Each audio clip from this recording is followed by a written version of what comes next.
Good morning, class. Welcome back to the online study. I hope you are all fine. This is Ruma, your Urdu teacher. Your Urdu class has been started. आज हमारा सबक number 2 Premchand. ठीक है students, last class में हमने सबक number 1 Mirza Hadi रुस्वा का पढ़ा था, जो उमराव जान अदा उनका नॉवेल था। इसी तरह प्रेमचंद क्लास 10th, आज हमारा सबक नंबर 2 प्रेमचंद है। ठीक है, आज हम प्रेमचंद के बारे में पढ़ेंगे। सबसे पहले यहाँ प्रेमचंद की हालाते ज़िंदगी के बारे में बताया जा रहा है, तो आइए उनकी हालाते ज़िंदगी पर एक नज़र डाल लेते हैं। प्रेमचंद का असली नाम धनपत राय था। उनका असली नाम क्या था? धनपत राय। वो 31 जुलाई 1880 को बनारस से 4-5 मील दूर लम्ही नाम के एक छोटे से गांव में पैदा हुए। घर के लोग इन्हें प्यार से नवाब या नवाब राय के नाम से पुकारते थे। इनके वालिद मुंशी अजाइब लाल डाक खाने में मुलाजिम थे। इब्तदाई तालीम गांव में हुई। उर्दू और फ़ारसी पढ़ने के बाद एंट्रेंस का इम्तिहान पास किया और प्राइमरी स्कूल में टीचर हो गए, मगर तालीम का सिलसिला भी जारी रखा और तरक्की करते करते बीए की डिग्री हासिल की। प्रेमचंद को बचपन से मज़ामीन लिखने का शौक़ था। 1902 में वो ट्रेनिंग के लिए इलाहाबाद के लिए एक कॉलेज में दाखिल हो गए। यहाँ पहुंचकर उन्हें किताबें लिखने का शौक़ हुआ और असरार मुआबिद के नाम से उनका पहला नॉवेल बनारस के एक रिसाले में शाये होना शुरू हुआ। बाद में वो रिसाला ज़माने के लिए पाबंदी से मज़ामीन और अफसाने लिखने लगे। 1908 में इनकी कहानियों का पहला मजमुआ सोज़े वतन के नाम से शाये हुआ। प्रेमचंद हमारे उन तख्लीक़कारों में से थे जिन पर उर्दू ज़बान को हमेशा फ़ख्र रहेगा। उनके अफसाने और नॉवेल उर्दू अदब का बेशकीमत सरमाया हैं। उन्होंने अदब को देही ज़िंदगी का तर्जुमान बना दिया। वो देहात के गरीब घराने में पैदा हुए थे और उन्हें ज़िंदगी की तलखियों का ज़ाती तजुर्बा था। अफसाना निगारी के फ़न में प्रेमचंद ने जो शोहरत हासिल की, वो कम लोगों के हिस्से में ही आई है। उनके अफसाने कौमी, सियासी और समाजी आईनादार हैं। प्रेमचंद ने 8 अक्टूबर 1936 को इस दारे फ़ानी से कूच किया। यानी बच्चों, उनका इंतकाल 8 अक्टूबर 1936 को हो जाता है।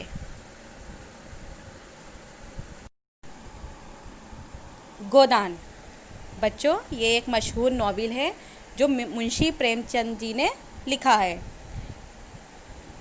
ये प्रेमचंद का एक बेहतरीन नॉवेल माना जाता है। अभी हमने प्रेमचंद की हालाते ज़िंदगी के बारे में पढ़ा है, अब उन्हीं का ये नॉवेल है गोदान। अब हम इसके बारे में पढ़ते हैं। ठीक है, तो सबसे पहले मैं आपको बता देना चाहती हूँ कि इस नॉवेल में एक अहम किरदार है होरी का। उसका एक लड़का जो गोबर नाम का होता है, वो शहर चला जाता है, लेकिन जब वो 4 साल बाद अपने गांव वापस आता है तो गांव की वही पहली हालत देखकर बहुत ज़्यादा दुखी रहता है। उसका बाप भी कर्ज़े में डूबा हुआ है और परेशान है। तो ये सारी बातें जो हैं इस नॉवेल यानी गोदान में पेश की गई हैं। तो आइए हम अपने इस गोदान यानी नॉवेल को पढ़ना शुरू करते हैं। गोबर ने घर पहुंचकर वहां की हालत देखी तो ऐसी मायूसी हुई कि उसी वक्त वापस जाए। जब गोबर 4 साल बाद अपने घर वापस आया था तो उसे वही जो पहले हालत थी ना उसके गांव की, तो वो देखकर ना बहुत ज़्यादा मायूस हो जाता है। तो वो सोचता है कि वो वापस चला जाए। घर का एक हिस्सा गिरने के करीब था। दरवाजे पर सिर्फ एक बेल बंधा हुआ था और वो भी अधमरा सा। धनिया और हुरी दोनों खुशी से फूले ना समाये। जब वो वापस आया, कौन? गोबर। तो धनिया उसकी माँ का नाम है और होरी उसके बाप का नाम है। तो वो दोनों खुशी से फूले नहीं समाते हैं, मगर गोबर का जी उचाट था। अब इस घर के संभलने की क्या उम्मीद है। जब वो उसने अपने घर के एक हिस्से को देखा कि वो गिरने के करीब था, एक दरवाजे पर बैल बंधा था, वो भी अधमरा सा था, तो मतलब ये सारी चीज़ें देखकर ना उसका दिल उचाट हो जाता है। और उसके माँ बाप जो हैं उसको देखकर बहुत ज़्यादा खुश हो जाते हैं, वो फूले नहीं समाते हैं। तो वो सोचता है अब इस घर के संभलने की क्या उम्मीद है। उसे लगता है कि कोई उम्मीद नहीं कि इस घर को संभाल लिया जाए।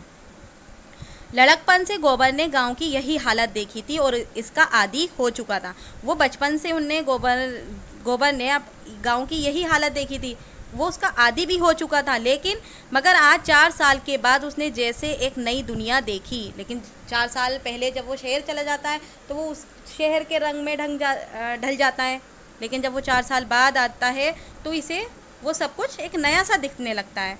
भले आदमियों के साथ रहने से उसकी अकल कुछ जाग उठी है, उसमें एहसास आ गया है। अब उसमें वो पहले का गंवारपन और घमंड नहीं है, क्योंकि वो उसने पहले बचपन में तो ये हालत सारी देखी थी जब वो शहर नहीं गया था। लेकिन जब वो 4 साल तक शहर में रहता है तो वहाँ के रंग में रंग जाता है, वहाँ के मतलब है ना सारा उसका गंवारपन और घमंड बिल्कुल मतलब ख़त्म हो चुका होता है। होरी को जब कोई काम करते देखता है तो उसे हटाकर खुद करने लगता है। गोबर होरी यानी उसके अपने बाप को जब वो कोई काम करता देखता है तो उसे हटाकर खुद करने लग जाता है। गोया अगली बदसलीकियों का कफ़ारा अदा करना चाहता हो। कहता है कि दादा अब तुम कोई चिंता मत करो, सारा बार मुझ पर छोड़ दो, मैं अब हर महीने खर्च भेजूंगा। इतने दिन तो मरते खपते रहे, अब कुछ दिन तो आराम कर लो। मुझ पर लानत है कि मेरे रहते तुम्हें इतनी तकलीफ़ उठानी पड़े। और होरी के रुए रुए से बेटे के लिए दुआ निकलती है। गोबर ने कहा, कहो तो सबसे किस्त करवा दूं और हर महीने अदा करता जाऊं। कुल मिलाकर कितना होगा। होरी ने सर हिलाकर कहा, नहीं बेटा, तुम काहे को कष्ट उठाओगे, तुम ही तो बहुत कौन मिलता है, मैं सब देख लूँगा। ऐसा ही है तो थोड़े ही रहेगा, मैं रूपा चली जाती है, अब कर्ज ही चुकाना तो है। तुम कोई चिंता मत करना, अच्छी तरह खाना पीना, अभी बदन बना लोगे तो सदा सुख से रहोगे। मेरी कौन, मुझे तो मरने खपने की आदत पड़ गई है।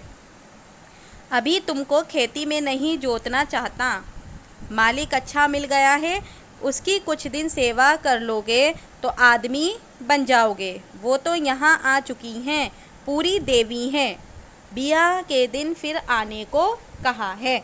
हमारे सर आँखों पर आवे, ऐसे भले मांसों के साथ रहने में चाहे पैसे कम भी मिलें, मगर ज्ञान बढ़ता है और आँखें खुलती हैं। उसी वक्त पंडित दाता दीन ने होरी को इशारे से बुलाया। जब बच्चों होरी और गोबर आपस में बातें करते होते हैं तभी वहाँ दाता दीन आता है और वो होरी को इशारे से बुलाता है और दूर ले जाकर कमर से 100-100 रुपए के 2 नोट निकालते हुए बोले, तुमने मेरी सलाह मान ली, बड़ा अच्छा किया, दोनों काम बन गए, कन्या से भी उरीन हो गए और बाप दादाओं की निशानी भी बच गई। मुझसे जो कुछ हो सका वो मैंने तुम्हारे लिए कर दिया, अब तुम जानो और तुम्हारा काम जाने। दाता दीन ने होरी को 100-100 रुपए के नोट निकाल के देते हैं और वो ये सारी बातें होरी से कह देता है। होरी ने रुपए लिए तो उसका हाथ काँप रहा था। बच्चों, जब दाता दीन ने होरी को पैसे दिए तो उस टाइम उस होरी के हाथ काँप रहे थे। उसका सर ऊपर ना उठ सका, मुंह से एक लफ्ज़ ना निकला, गोया जिल्लत के उठावा समंदर में गिर पड़ा हो और गिरता चला जा रहा हो। आज 30 साल ज़िंदगी से लड़ते रहने के बाद वो हार गया और ऐसा हारा कि गोया उसे शहर के फाटक पर खड़ा कर दिया गया है और जो जाता है वो उसके मुंह पर थूक देता है और वो चिल्ला चिल्ला कर कह रहा है कि भाइयों, मैं रहम का मुस्तहिक हूँ, मैंने नहीं जाना कि जेठ की लू कैसी होती है और माघ की बरखा कैसी होती। वो कहता है, वो ये सारी बातें सोचने लगता है कि जेठ की लू कैसी होती है, माँ की बरखा कैसी होती है, मुझे नहीं पता। इस बदन को चीर कर देखो, इसमें कितनी जान रह गई है। क्योंकि वो बहुत ज़्यादा मेहनत करता था, होरी दिन रात मेहनत करता था। वो सोच रहा था, देखो इसमें मेरे अंदर जान ही कितनी रह गई है। वो कितनी चोटों से चूर है और ठोकरों से कुचला हुआ है। उससे पूछो कि कभी तूने आराम के दर्शन किए हैं, कभी तू छाँव में बैठा है। वो ये सारी सवाल जो हैं उसके मन में उठने लगते हैं कि कभी तूने आराम भी किया है, कभी तू छाँव में भी बैठा है सुकून से। उस पर ये ज़िल्लत, और वो अब भी जीता है। लालची कमीना उसका सारा एतकाद जो बहुत ज़्यादा गहरा होकर ठोस और अंधा हो गया था, गोया टुकड़े टुकड़े हो गया हो। दाता देन ने कहा, तो मैं जाता हूँ, ना हो तुम अभी नोखे राम के पास चले जाओ। होरी ने आजिज़ी से कहा, चला जाऊँगा महाराज, मगर मेरी आबरू तुम्हारे हाथ है।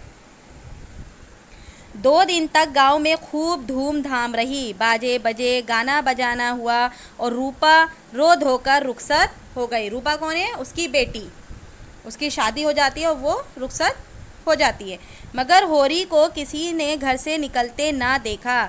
ऐसा छुपा बैठा था जैसे मुंह में कालख लगी हो। मालती के आ जाने से चहल पहल और बढ़ गई। दूसरे गांव की औरतें भी आ गईं। गोबर ने अपने उन्सो अखलाक से सारे गांव को गिरोदा बना लिया है। ऐसा कोई घर ना था जहां वो अपने अच्छे सलूक की याद ना छोड़ आया हो। भोला तो उसके पैरों पर गिर पड़े। इसकी औरत ने उसे पान दिए और 1 रुपया रुखसताना दिया और उसका लखनऊ का पता भी पूछा। कभी लखनऊ आएगी तो उसे ज़रूर मिलेगी। अपने रुपए का उसने कोई जिक्र ना किया। तीसरे दिन जब गोबर चलने लगा तो होरी ने धनिया के सामने आंखों में आंसू भरकर उस गुनाह का एतराफ़ कर लिया जो कई रोज़ से उसके दिल को परेशान व पेशमान कर रहा था, और रो कर बोला, बेटा, मैंने इस धरती के मोह से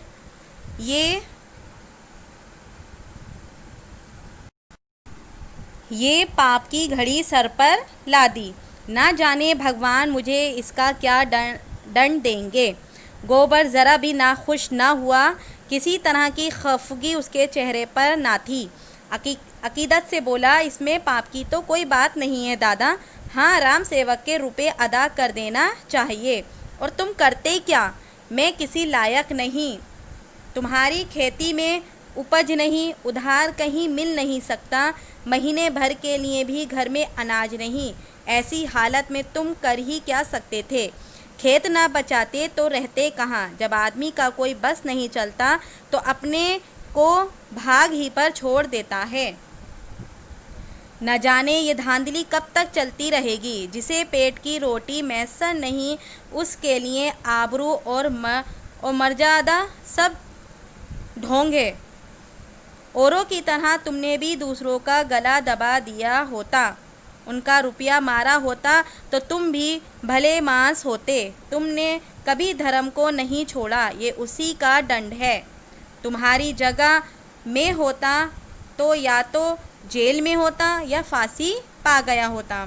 मुझसे ये कभी ना सहा जाता कि मैं कमा कमा कर सबका घर भरूं और अपने आप बाल बच्चों के साथ मुंह में जाली लगाए बैठा रहूं।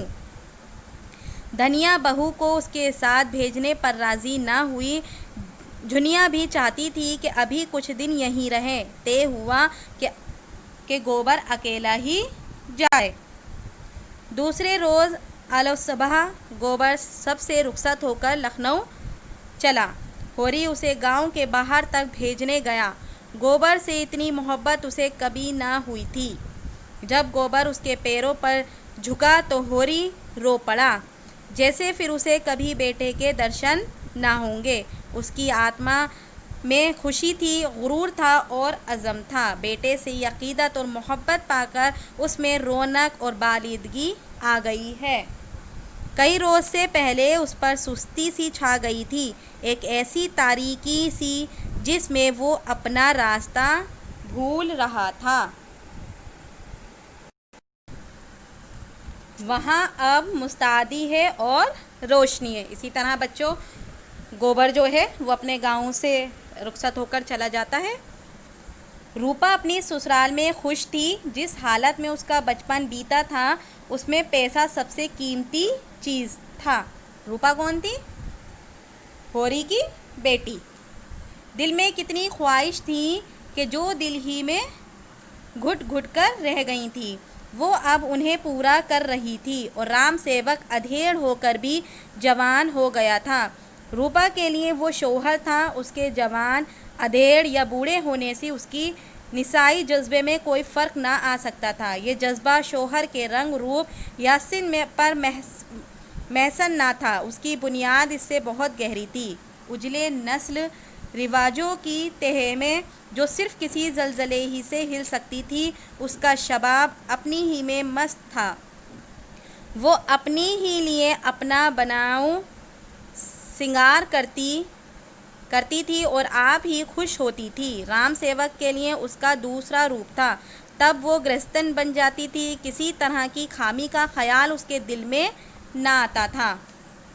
तब वो अनाज से भरी हुई खत्तियाँ और गांव के सिरे तक फैली हुई खेती और दरवाजे पर मवेशी की कतारें, ये सब और किसी के अदम तकमील वाले ख्याल को उसके दिल में न आने देती थी। और उसकी सबसे बड़ी ख्वाहिश थी अपने घर वालों को सुखी देखना, उनकी गरीबी कैसे दूर कर दे। उसे उस गाय की याद अभी तक उसके दिल में ताज़ा थी जो मेहमान की तरह आई थी और सबको रोता छोड़कर चली गई थी। वो याद इतने दिनों के बाद अब और भी शीरीं हो गई थी। अभी उसका निजीपन इसलिए इस नए घर में ना कायम हो पाया था। वही पुराना घर उसका अपना घर था। वहीं के लोग अपने यगाने थे। उन्हीं का दुख अपना दुख, उन्हीं का सुख अपना सुख था। इस दरवाजे पर मवेशियों का एक झुंड देखकर उसे वो खुशी न हो सकती थी जो अपने दरवाजे पर एक गाय देखकर होती। उसके दादा की ये ख्वाहिश कभी पूरी न हुई। जिस दिन वो गाय आई थी उन्हें कितनी खुशी हुई थी, जैसे आसमान से कोई देवी आ गई हो। तब से फिर उन्हें इतनी समाई न हुई कि कोई दूसरी गाय लाते। मगर वो जानती थी कि आज भी होरी के दिल में वो ख्वाहिश उतनी ही ताज़ा है। अब की वो जाएगी, वो अपने साथ वो दो धारी गाय ज़रूर लेती जाएगी। नहीं, वो नौकर से क्यों ना भिजवा दे। राम सेवक से पूछने भर की देर थी। मंजूरी हो गई और दूसरे दिन एक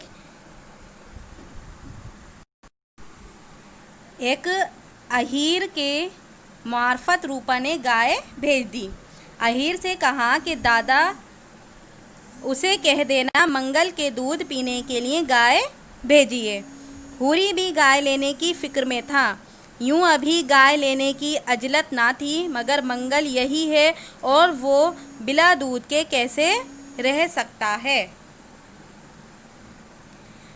रुपया मिलते ही वो सबसे पहले गाय लेगा। मंगल अब सिर्फ उसका पोता नहीं है, सिर्फ गोबर का बेटा नहीं है, बल्कि मालती देवी का खिलौना भी है।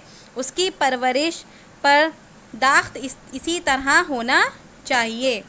मगर रुपए कहाँ से आए। इत्तेफाकन उसी रोज़ एक ठेकेदार ने सड़क के लिए गांव के औसर में कंकर की खुदाई शुरू की।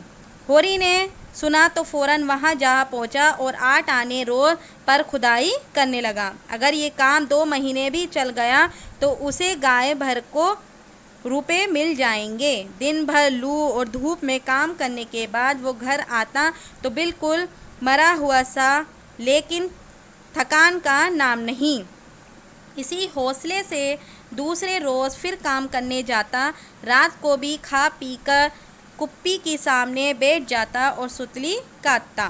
कहीं 12-1 बजे सोने की नौबत आती। धनिया भी पागल हो गई थी। उसे इतनी मेहनत करने से रोकने के लिए वो खुद उसी के साथ बैठी हुई सुतली काटती। गाय तो लेनी ही है, राम सेवक के रुपए भी तो अदा करना है। गोबर कह गया है, उसे बड़ी फिक्र है। इसी तरह बच्चों, होरी की ख्वाहिश एक गाय खरीदने की भी होती है। वो गाय खरीदना चाहता है, लेकिन गाय खरीदने के लिए उसके पास कोई पैसा नहीं होता है, जिसकी वजह से वो 8 आने रोज़ पर मजदूरी पर लग जाता है। वो दिन भर काम करता रहता है और रात को सुतली भी काटता है। वो सिर्फ़ और सिर्फ इतनी मेहनत किस लिए कर रहा है बच्चों? अपने कर्ज़े को अदा करने के लिए और गाय को खरीदने के लिए। इसी तरह बच्चों, आज हमारा टॉपिक यहीं ख़त्म हो जाता है। ये नॉवेल अभी ख़त्म नहीं हुआ है, इंशाल्लाह हम इसको अगली क्लास में पूरा करेंगे। ओके।